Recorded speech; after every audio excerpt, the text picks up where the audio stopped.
viral music feeds.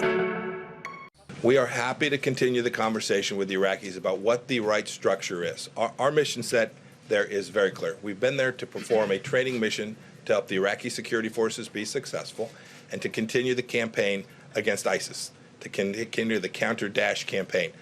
We're going to continue that mission, but as times change and we get to a place where we can deliver upon what I believe and the President believes is our right structure with fewer resources dedicated to that mission, we will do so. We also have today a NATO team that's here at the State Department working to develop a plan which will get burden sharing right in the region as well. So that's what the Secretary of State had to say a little earlier. Let's bring in Osama bin Javed. He's joining us from Baghdad. Any more clarity on what the Iraqi parliament does next? Well, Doreen, we'll wait to see what the Iraqi parliament has to say as it is going to meet in a few hours on Saturday morning. But it is a very interesting point that the US Secretary of State made, that they will continue their presence and fight against ISIL, which is a big question mark because since Soleimani's assassination, the coalition's efforts against ISIL, the NATO's mission against ISIL, all of it remains suspended. There are no military campaigns by the coalition which are being run right now against ISIL.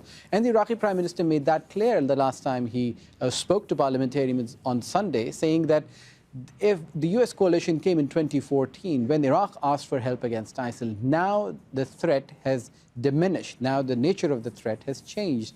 And since the events of Friday, after Soleimani and Abu Mahdi al-Muhandis were assassinated, these forces are having to protect themselves, and Iraqi forces will have an additional responsibility to protect them as well, and something which they cannot take on.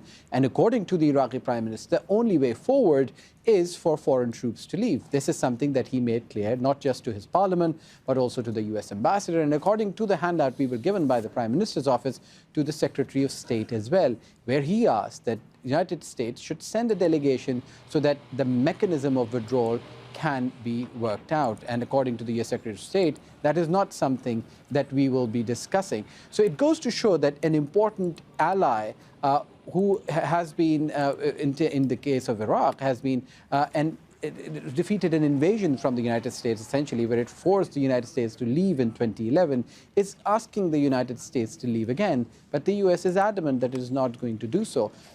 It is interesting that he mentioned, Mike Pompeo, that he is going to be talking about how to expand and further involve other parties to this conflict in Iraq and to further the fight against ISIL. And he has spoken to his Canadian counterpart as well, where the United States president has been criticizing NATO on one hand. He has also hinted at a wider NATO role as if there is a possibility of reducing US troops in Iraq. Again, we'll wait and see until Saturday morning when Iraq's parliament reconvenes whether it's going to discuss that or not. Okay, Osama, thank you for that update from Baghdad.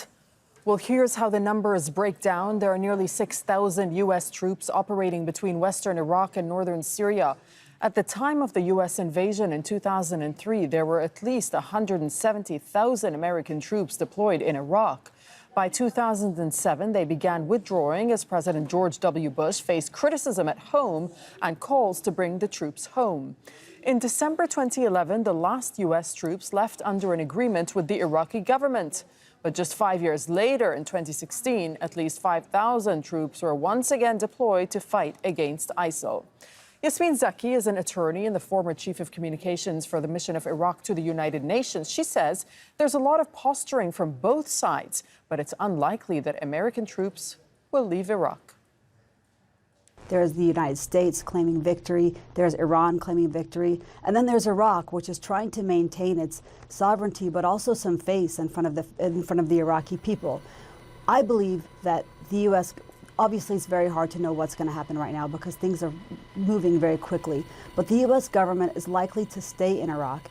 When they pulled out in 2011, it only took a few years for ISIS to take over the second largest city in Iraq.